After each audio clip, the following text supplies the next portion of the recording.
Welcome to the Time for a Reset podcast, the podcast where I, Paul Frampton, interview senior marketers on the big issues of the day and the thing that they want to see reset with an ever-changing landscape.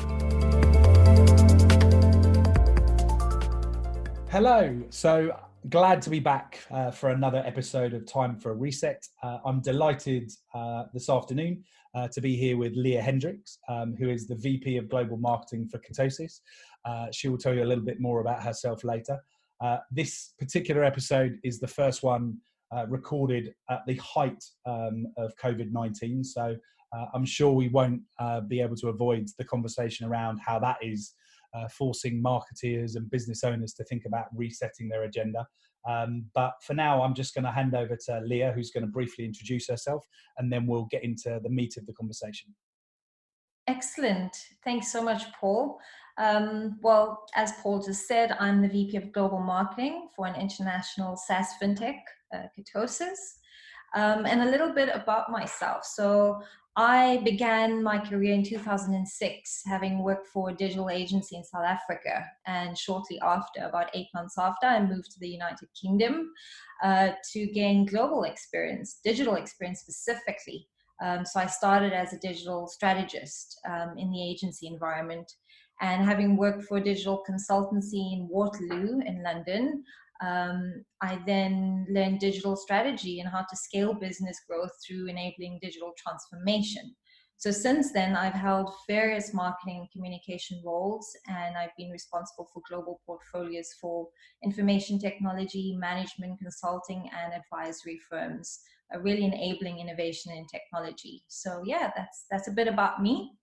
And at the moment, I'm at Kurtosys, very much focused on driving marketing communications as well as business development, which is under me as well. Brilliant. Thank you for that, Leeya. It's going to be really interesting to hear your perspective, given you've been kind of both sides, the agency servicing a client side and now involved in kind of everything through to digital transformation. So really looking forward to getting your perspective. So I'm pretty sure we won't be able to avoid touching on Corona and COVID, but I don't want to start there. I want to start by just getting a sense of what it is you personally think needs to be hit reset on when it comes to marketing, building growth for businesses. Yes, I think the marketing landscape has certainly changed. And as such, I think the role of CMO or the role as, head of marketing or vice presidents of marketing, that role of a lead has evolved over decades. So from the creative genius, if you think of the vein of Don Draper from Mad Men, right? Yeah. To the numbers crunching, almost like that of John Forbes Nash Jr. in Brilliant Minds. For me, it's that importance of combining creativity with data analytics. That is the vital part of the job, and that's really what's changed. So the first thing when you think of marketing a few years back was right brain, creative, commercials, and logos. 20 years ago, it was probably 90% right brain. But over the past decade, for me, the focus has been that shift to left brain thinking, very much analytical, numbers-orientated marketing with the emergence of technology. So many of the channels being focused on measurable insights and data-driven activities. Yeah. And that's really where we're going. The CMO has changed and evolved into both a right brain and a left brain skill set, and that balance between the two. I think you're absolutely right. But some would say, some in the marketing space would say that perhaps we've gone too far down the route of data-driven, kind of thinking about the numbers side of it, and we're not connecting enough emotionally with customers. Do you think one is more important than the other, or do you think it's about a kind of perfect harmony between the two today? Yeah, so I think the latter. I think it's all about the harmony between the two. I don't think that you could do just the one or the other. I think it's more, as marketers, we've been working very hard to get the seat at the table in terms of how we add, to the bottom line, how we're really driving value for the business. So that's where a lot of the measurable angle is coming. But at the same time, we haven't removed the emotive angle. And even more so for B2B marketers, we're having to find that angle, really far more as a focus. When you think of B2C, there's that initial and that natural focus on emotion, Yeah. and that's what it's driven. From a B2B angle, you are looking at educating more, so you're finding that your assets and your content piece and the angle of your strategy is about educating, adding value. It's a lot of value messaging, but still through an emotive way. So I think that's it. It's connecting with your customer, driving more of a connected vision, and that's where the emotive angle comes in, is showing that you're really adding value to their business, and yeah, doing it together. That's a really, really great point. That on the B2B side, actually understanding exactly the particular kind of profile of the person you're talking to, what it is they're looking for, what problem they're trying to solve, and using kind of data and their interactions and engagements to then work out how you customize and personalize that experience. That's a really interesting point. But I want to come back to something else you said, Leeya. You talked about the importance of marketing being a kind of driver of the bottom line, which of course makes absolute sense. But some possibly would say, some commentators would say over the last few years that maybe marketing has not done a good enough job of delivering on that, and that marketing has maybe been a little bit too guilty of kind of being the colouring in department at the harshest end, or focusing on spend that isn't necessarily working at a slightly softer end. How well, and this isn't about your organisation, this is just a general point, how well do you think the marketing discipline is doing at really proving that it's driving the bottom line and helping to grow businesses?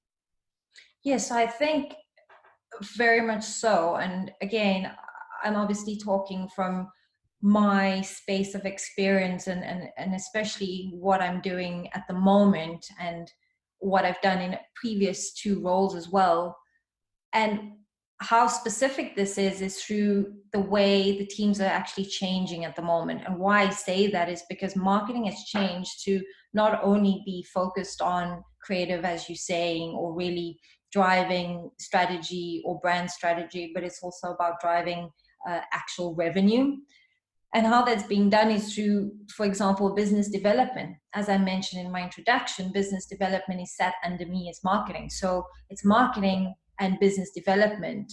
And how we're doing that is we own the actual funnel from top to bottom, being able to actually drive lead generation, but at the same time being able to qualify it.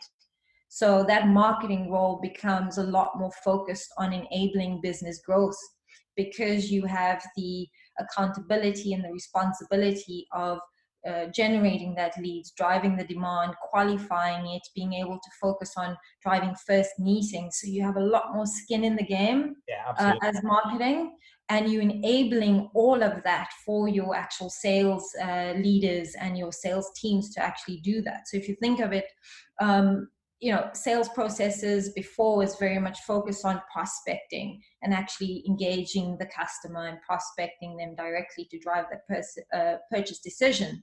However, in the digital age now, marketing has taken over many of that angles and that stages. We actually educating and driving that responsibility. So if you think of it today, roughly, I think 80% of buying decisions happen before a customer talks to a sales rep.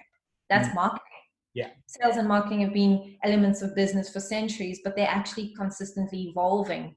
And really, if you look at it now, customers are self-educated by way of the website content.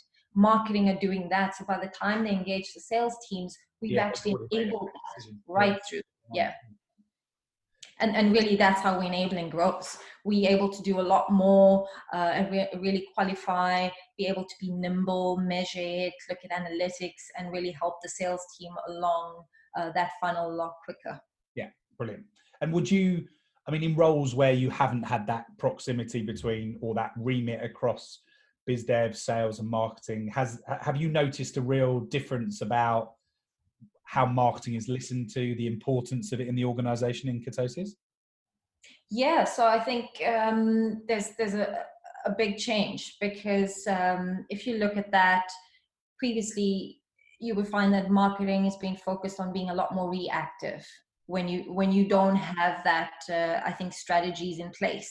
because what ends up happening is, of course, the fact that you focus on building a brand, trying to drive messaging, but not necessarily strategically enabling the business growth, looking at how you are driving the numbers forward. So what ends up happening is you are enabling a strategy, but not necessarily knowing where that key vision is going. But when you're working towards understanding the numbers, what that business growth needs to look like, I think all teams then are galvanized around one vision, and you're working by breaking down silos to actually achieve that. So very much so. It's a totally different structure. And as you mentioned, in roles where marketing is not really enabling that lead generation element, it becomes a lot more, how are you adding that value?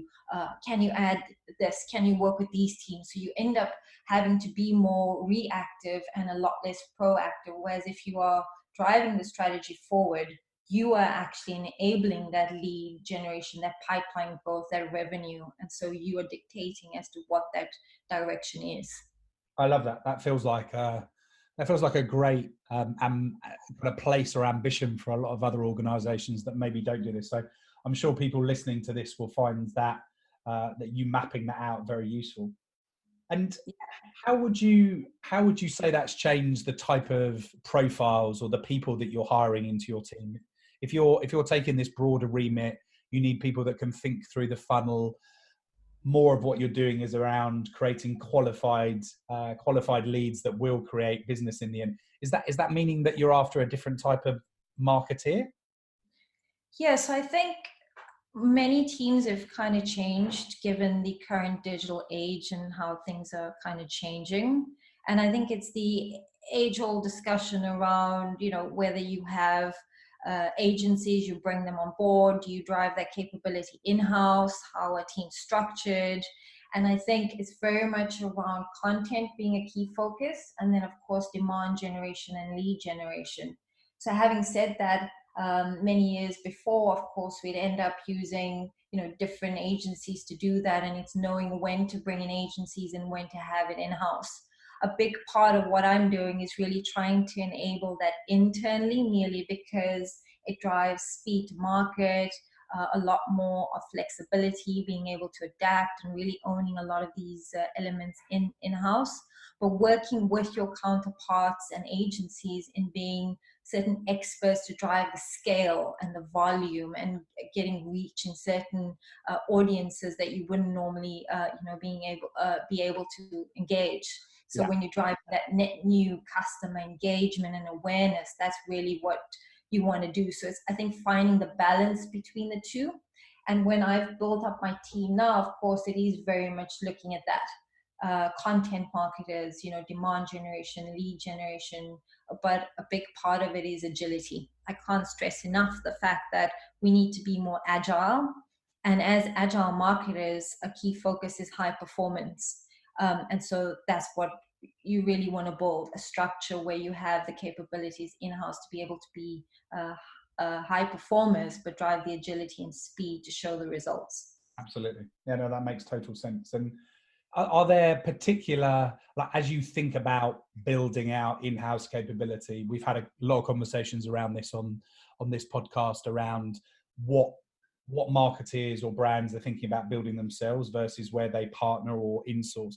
Are there particular areas that you think you'll always need support on externally, or do you believe that in a few years' time you can do the majority of kind of media and marketing disciplines yourselves? Yes, I think where the future's going, you always would need to partner. I think that's the actual sweet spot of marketing, is that there's partners that can do quite a lot, and it's leveraging that partnership to be able to drive value co-creation, right? So I don't think that working in isolation will really drive total growth completely on your own. I think finding the balance between the two would help far more for us, because we're working with key experts in certain areas that can just help drive that volume even greater. So I think we were kind of touching on, addressable media or addressability. Yeah. And you're kind of looking at driving that highly effective and scalable form of personalization through engaging, those online platforms. So finding partners that are able to really grow on that is where you'd want to really drive marketing. So driving sales without coming across as salesy, and finding partners who can actually enable those emails and that social media accounts, being able to leverage more of those customers through these platforms, and those are the customers that will really enable that with those partners as well. So it's really about highly scalable, data-driven angles, and finding these customers and platforms to do so. So it's really partnering. Yeah. And I think a key point when you were mentioning it earlier, around resetting, and in fact, we actually didn't touch on that like in depth, given the current market at the moment. I think, if you had to ask me how I'm looking to reset, a big part of it, and it's apt given the current uncertainty in the market, it's more critical than ever for companies and customers to regroup and double down on marketing amidst the coronavirus. And I think a big part of that is also ad spend and advertising. So I think, when you're leveraging your partners, being able to leverage partners at the right time to do the right things. So for me at the moment, it's kind of resetting and doing, basically, if you think of what Kellogg and Post did during the Great Depression. I'm not sure if you remember that, but they were investing in advertising when all other brands were cutting back. They invested through the recession. Yeah. Exactly. And consumers still needed to eat, and Kellogg amped up its marketing. Similarly, today, customers offer savvy marketers an opportunity to show their customers and prospects sectors that they can think of outside of the box to their customers, and really leveraging advertising during these tough times. So for me, resetting is just that. There's a trade-off, of course, because numerous studies have shown that companies that keep spending in acquisition and advertising during recessions do significantly better than those which really make big cuts. So for me, that's resetting. It's honing and really focusing on your core messaging and your partners, and getting out there when times are tough and making the right decisions. No, I think you articulated that. I think you articulated that beautifully. I love the Kellogg example. I saw a tweet earlier in the week of all of the businesses that were actually founded during recessions, and there are many long-standing businesses like Burger King, Disney, EA, Hyatt, Marriott, but then there are also many kind of, I guess, newer kind of scale-up businesses like Slack and Uber and Airbnb. So I think human nature is to get a bit paranoid and concerned when you see the markets crashing around you, all of the kind of government funded needed in the short term to resuscitate business. But as you say, if you've got kind of strong kind of cash and you've got a healthy balance sheet, then now is a real time to, like you say, kind of invest for the future, and but also I would say differentiate yourself as a brand in a human way, and actually connect with people and appreciate what's going on, rather than just carry on in this kind of sales kind of capitalist type of way. So how are you thinking about that part? How are you thinking about messaging when it comes to talking to existing customers, or when it comes to advertising and trying to make things kind of feel like human? You've got to keep running a business, as have they, right? But how do you get that right balance? Yes, I think, a couple of points there, as you mentioned. One is the fact that even though you have cash in, and you're really wanting to drive those big ad campaigns, sometimes it's also just being smart with what you have. So it goes back to targeting and being very focused on who your audience are, as you just rightfully said. So I think one way to look at it is that if you look at the recession and the studies especially, it's that the stronger always really making the strong stronger, and the weak weaker, or it's really saying that recessions nonetheless create more opportunity for challenges. So you're having to be a bit more smarter around how you engage your customers. And how I'm looking at that is very much making your messaging far more impactful, but being able to show the value to your customers. So working with what you have, but driving the fact that they are in control of their business growth ultimately. So empowering them to feel stable, to drive business continuity, to Yeah. be able to provide them the tools. So specifically, Kurtosys looks at digital experience platform, and that's what we offer. So, our platform will help enable them in terms of continuing their business growth in these tough times. And it's making sure that they feel that we are there throughout this process and speaking to every one of those personas. So at every CXO level, or really the heads of these decision-making business departments, that we will help enable them with the right data, with the right platforms for the decision-making process. So that's really what I'm focusing on. And we're actually going through that at the moment. As I said, being agile to be able to do that messaging really quick, so that you are driving that growth, and we're seeing it working very well. So no, I'm sure. I mean, your proposition around kind of managing risk and shifting to digital experiences and using platforms to ensure security and everything, are absolutely needed. And I think they'll be needed by more businesses, right?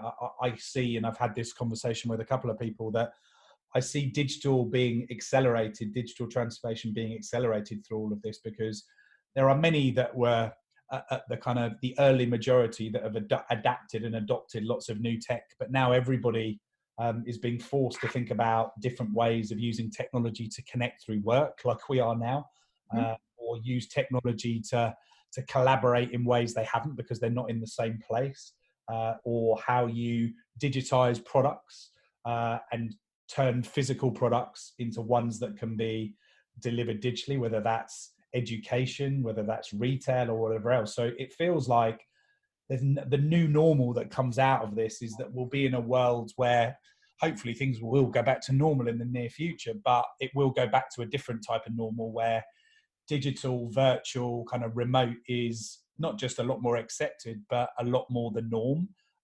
So do you feel that will change your business in any particular way? Yeah, so I reiterate, what you're saying, and I echo it around the fact that it's good times for digital. I think for our business specifically, it hasn't changed much in the sense that we've been well equipped for this. Right. And by this, I mean digital engagement, virtual engagement, custom engagement through a virtual space. That's what we've been well equipped for, because that's what we drive, right, is digital experiences. So as a business, and what we drive for our customers is very much that. So I think how it will change our business and other businesses for the future is very much around how you drive growth for marketing. From a marketing angle specifically, I think that is what many businesses will start to see. And why I'm saying that is because I think being able to drive impact as a marketer in these times is really where you would be able to show your value. And because we're focusing on marketing, I'd like to highlight that point. And the reason why I say that is because even more so now, marketers are needing to work very closely with their sales teams. And you touch on, the tools quite, importantly. There's the fact that marketers use certain tools as well as sales to be able to enable that growth. And so what it really shows is that we need a lot more of these digital platforms. We're working a lot more with these tools to be able to enable growth. I mean, I don't know how, but there's so many marketers who are still not necessarily using these platforms or these tools. So for example, in order to be successful in digital age, companies need to rely on these softwares. So for example, sales. Yeah. They really can't enable their growth without a customer relationship management system. A CRM system is pretty much what they rely on, and they need to really drive that. Well, and also, I mean, I think your point about, and I think it's been a theme of today, which I think is fantastic, this need for a more connected tissue between sales and marketing. Right now, let's face it, your sales force cannot be out there having the physical kind of meetings that they were. And even if they're having meetings, they need to be much softer relationship building, support driving meetings rather than sales meetings. So ever more than normal, we need marketing to do a good job so that actually when we come through this, that you're in a good position and considered as one of the companies that, like you say, can aid with the transformation, but also had a heart. You know what I mean? Actually had a heart during this, and there, and was willing to kind of just support on other things and do things as a helpful hand, as opposed to just kind of carrying on as normal. Correct. And to your point, as we were just saying, as sales, working with the platforms, as marketers, of course, you trying to ensure that you're driving automation for marketing, but also for your customers, because that's ultimately what we do as well. And that's what we offer. But to your point, being there to help your customers. So for example, we focus very much on asset managers, and we want to enable them to stay focused on their business growth. So our platform helps. Exactly. Our platform helps just that, is to help them stay in control under these unprecedented times. So the tools and the platforms become integral in enabling that. Yeah. Very good. Well, I feel like we could talk for a lot longer, but unfortunately we're running a little bit short of time. But there are some great themes in there about, we obviously just touched on sales and marketing, but also right brain, left brain, and definitely this piece around leverage the great technology, the marketing automation software that's out there, because I think you're right. There are many organizations that are great at marketing per se, the kind of old world of build the funnel top down, but not necessarily at how do you harvest and kind of take a lead all the way through, or how do you connect all the way through to the bottom line. So some really interesting insights there, Leeya. I'm going to ask you just to summarize at the end, if you don't mind, one piece of advice that you would give to our listeners on how they should think about marketing related to business growth. You've touched on lots of great things, but what's the standout thing you would say to people? So I think the one thing that really encapsulates everything is the power of customer marketing, or the power of focusing on the customer. I think, especially as we highlighted the B2B focus, a key focus is trying to understand our customers and their pain points. So for me, customer marketing is an essential part of any business growth.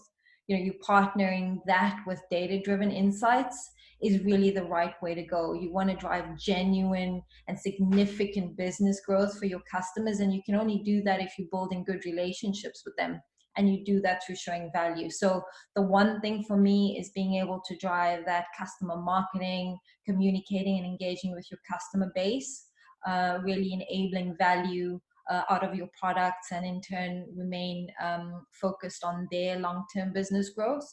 So really it's looking at the adoption, the retention, the expansion, and the advocacy of that strategy with your customers. Because of course, if they see the value, they are huge advocates for your actual brand and your company. So as a marketer, you could leverage a great deal from being able to build that relationship with your customer. And I think if I take it back to kind of the SaaS business, customer marketing was pioneered more than a decade ago in the SaaS environment, and it was really looking at high levels of churn. But then really by changing your approach to actually grow and develop your customers over time, that's really where you will decrease the amount of churn. And ultimately that drives your SaaS retention strategy you want to drive and lead revenue and profits. So it enables both the business growth, but also really looks at how you put your customer first. It's all about the customer. Beautifully put. And I think a very timely reminder in a time when there won't be as much acquisition probably happening because of the current conditions, that retention and kind of knowing how to provide value to your existing customer base and keeping in touch with them is more important than ever right now. So look, Leeya, it's been a delight. Thank you so much for taking the time. I've really enjoyed it, and I'm sure the listeners will have enjoyed it too. Thank you so much, Paul. Thanks for having me. Thank you for tuning into this latest podcast. I hope you enjoyed it as much as I did. We'll be back again very soon, interviewing a senior marketer and understanding what they would like to reset in the marketing industry. In the meantime, if you want to check out me, you can find me on Twitter, Paul_Framp, and you can find my new business, which is a hybrid marketing consultancy helping with in-housing, digital strategy and marketing attribution at controlvexposed.co.uk, on Twitter under CVE, or on LinkedIn under Control V Exposed. Look forward to you coming back next time and having more interesting conversations. Thank you.